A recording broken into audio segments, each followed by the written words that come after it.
اعوذ باللہ من الشیطان الرجیم بسم اللہ الرحمن الرحیم یا ایہا الذین آمنوا کتب علیکم الصیام کتب علیکم الصیام. سیام کا جو لفظ ہے یہ صرف کھانے پینے کو نہیں روکتا، یہ سر سے لے کر پاؤں تک جسم کے ہر عضو کا روزہ رکھواتا ہے. سیام. اے لوگو جو ایمان لائے ہو، روزے ہم نے تم پر فرض کیے ہیں جیسے پچھلی قوموں پر فرض کیے تھے، لعلکم تتقون، تاکہ تم متقون بن جاؤ، تقوی والے بن جاؤ، پرہیزگار بن جاؤ. یہ ٹریننگ ہے پرہیزگاری کی. لیکن وہ پرہیزگاری کیسے اچیو ہوگی؟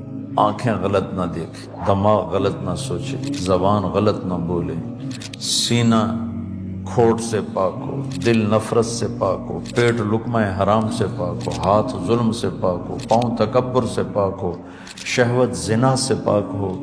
اس طرح پورے اپنے وجود کا جو روزہ ہے اس کے لیے ہے لفظ سیام. اور مقصد کیا تھا؟ لعلکم تتقون، تاکہ تم متقی بن سکو. کہ روزہ کیوں فرض کیا؟ اللہ نے بتایا ہمیں کہ تیرے اندر وہ تقوی آ جائے کہ صرف اللہ سے ڈر کے یہ معاملہ اللہ کی علاوہ کوئی نہیں کر رہا، کہ اتنی تفریق ہے اس تقسیم میں کہ ایک بندے کو کچھ بھی نہیں ملا ہوا اور ایک کو سب کچھ ملا ہوا ہے. روزے کا کیا تعلق ہے اس بات سے؟ قرآن خود بتا رہا ہے کہ تاکہ تیرے اندر یہ والا تقوی آ جائے. تم پہ بھی روزہ فرض کیا اور ہر امت پہ کیا میں نے، اللہ نے کہا تاکہ تیرے اندر وہ پرہیز آئے، وہ ڈر آئے، وہ تقوی آئے. کہ یہ ٹرائنگل کیا ہے کہ ایک غریب بالکل لاچار ہے سوشولوجیکلی اور ایک امیر کے پاس سب کچھ ہے. تیسرا ٹرائنگل کیا ہے کہ اللہ تعالیٰ ہے بغیر کسی وجہ کے، اپیرنٹ وجہ کے، ایک بندے کو دے رہے ہیں جو ڈیزرو نہیں کرتا اور ایک بندے کو بالکل بھی نہیں دے رہے، سے کچھ پتہ نہیں ہے کہ وہ ڈیزرو کرتا ہے نہیں کرتا. تو روزہ کہاں سے آ گیا بیچ میں؟ روزہ اس لیے ہے کہ اب تو کنیکٹ کر اس کے ساتھ کہ ایسا میں نے کیا تیر مارا ہے جو مجھے اس وقت رزق مل رہا ہے کہ جس میں میرے پیدا ہونے سے پہلے انتظام ہو چکا تھا میرے والد صاحب کے تھرو. ایسا میں نے کیا تیر مارا ہے؟ اور اس بچے نے کیا قصور کیا ہوا ہے جس نے پیدا ہونے سے پہلے اس کے باپ سے ریسورسز چھین لی گئی تھی؟ وہ آیا ہے، وہ بھوکا ہے. اٹس اے ٹیسٹ آف اس. جس کے پاس ہے نا سحری اور افطاری کے دسترخوان لگے ہوئے، یہ ہے اس کا امتحان آ رہا ہے. روزہ ڈھال ہے، یعنی ایک ڈھال ہے گناہوں سے بچنے کی. جب تمہارا روزہ ہو تو فحش گوئی اور گناہوں سے اجتناب کرو. اگر روزے کی حالت میں کوئی تم سے جھگڑا کرے تو اس سے کہہ دو کہ میں روزے کی حالت میں ہوں. حدیث میں آتا ہے کہ اللہ سبحانہ تعالیٰ کو کوئی پرواہ نہیں ہے اس بندے کی، اس کے روزے کی، جو روزہ تو رکھ رہا ہے لیکن کان کے، آنکھ کے اور زبان گناہوں سے نہیں بچا.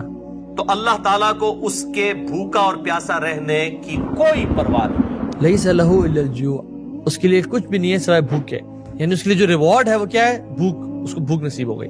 جو کانوں کے گناہ سے نہیں بچتا، یعنی غیبت بھی سن رہا ہے، میوزک سن رہا ہے، سارا سارا دن موویز دیکھ رہا ہے، آنکھوں سے نہیں بچتا، یعنی یا تو وہ ایڈکشن کا شکار ہے، اور روزہ ٹھنڈا کرنے کے لیے بیہودہ فلمیں بھی دیکھ رہا ہے، اور جناب فجر کی سحری کرنے کے بعد نماز پڑھ کے آ کے جوئے کے اوپر کرکٹ کھیل رہا ہے، یا وہ نامحرم خواتین کو دیکھ رہا ہے، یا وہ سیریز پہ سیریز دیکھا جا رہا ہے، اور زبان یعنی زبان سے لوگوں کو تانے دے رہا ہے، ٹونٹ کر رہا ہے. ساس بہو کے آپ دیکھ لیں مسائل، ساس بہو کو تانے دے رہی ہے، بہو ساس کو تکلیف پہنچا رہی ہے، انسان اپنی جو ہے نا گھر والوں کو تکلیف پہنچا رہا ہے، اور عجیب ایک ماحول ہوتا ہے انفارچونیٹلی. تو اللہ تعالیٰ کو کیا پرواہ ہے؟ اللہ تعالیٰ کو تو دھوکہ نہیں دیا جا سکتا.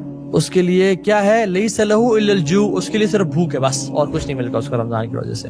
دیکھیے رمضان کا جو روزے ہیں نا، اس کی ایک اللہ تعالیٰ ٹریننگ کر رہے ہیں، حلال ایک ٹریننگ کہ میرے بندو بریانی حلال ہے، پیزا حلال ہے، ٹکے حلال ہیں، سب حلال ہے، لیکن تم میرے کہنے پہ صبح فجر سے لے کے مغرب تک نہیں کھاتے، حلال چیزوں سے ہی بچتے ہو، تو تم باقی دنوں میں، باقی سال کے 11 مہینوں میں حرام سے کیوں نہیں بچ سکتے میرے کہنے پہ؟ اللہ تعالیٰ حلال کو بھی حرام کر دیتا ہے. جب بیوی کو بھی شہوت سے دیکھنا حرام ہو گیا اور یہ اس پہ قابو پا گیا تو اوروں کی عزت کو یہ حرام نظر سے کیوں دیکھے گی؟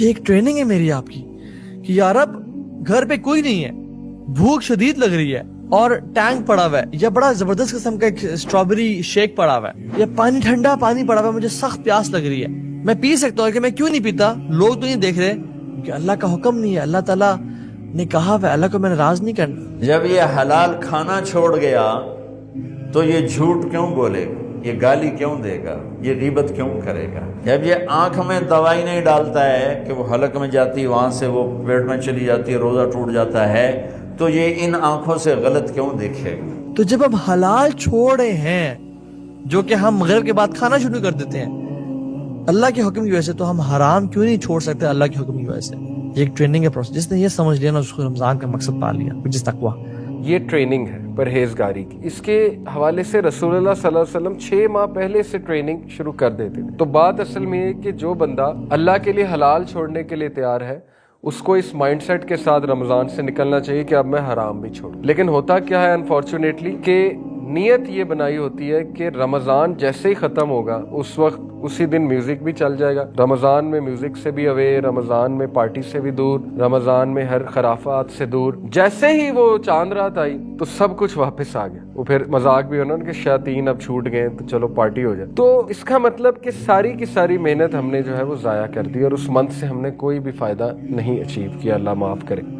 یہ چیز سمجھ آ جانی چاہیے ہمیں کہ جس رب کے حکم سے میں حلال چھوڑا تو میں حرام کی نہیں چھوڑ سکتا. میرا فیوریٹ رکن ہے اسلام کا رمضان، کیونکہ یہ ایکسٹریم پہ لے کے جاتا ہے نفسیات کو کہ رمضان اصل میں بھوک پیاس کی ٹیسٹنگ نہیں ہے، اصل میں فلسفے کی ٹیسٹنگ ہے. کیا آپ کا لوگوں کے لیے کتنے مسلمان ہوئے ہو تم؟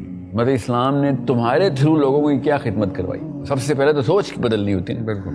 تو اگر آپ کو اپنی گلی محلے کے وہ لوگ نہیں پتا، آپ کی اپنی گلی میں بھی وہ بندہ بیٹھا ہے جو 365 روزے مجبوراً رکھتا ہے. کروڑوں لوگ صرف پاکستان میں ہیں جو اس لیے رمضان کا انتظار کرتے ہیں کہ بچوں کو یہ کہہ سکیں کہ آج تو روزہ ہے. صرف اس وجہ سے وہ رمضان کا ویٹ کرتے. اصلی خوشی ان کی ہے، ورنہ ان کے بچے دن کو جب کھانا مانگتے ہیں نا تو ان کے پاس یہ جواز نہیں ہوتا کہنے کے لیے کہ میرے پاس پیسے نہیں ہیں، میں کیا کروں. یہ اس لیے آتا ہے رمضان کہ ان لوگوں کی شکلیں آنی چاہیے اور ایٹ لیسٹ ان لوگوں کے حالات تو سامنے آنے چاہیے کہ یہ بھی ہے دنیا میں اس وقت معاملہ. اور ہم یہاں پہ بیٹھے ہوئے کہ کھانے میں کیا کھانا ہے، افطاری میں کیا کھایا جائے. مطلب سوچیں ہمارے پاس مینیوز ہیں، ان کے پاس ایک مینیو ہے کہ آج یس یا نو کھانا ہے یا نہیں. اٹس اے ٹیسٹ آف اس. جس کے پاس ہے نا سحری اور افطاری کے دسترخوان لگے ہوئے، یہ ہے اس کا امتحان آ رہا ہے اور وہ خوش ہو رہا ہے جیسے کہ اس کو افطاری کی خوشی ہے.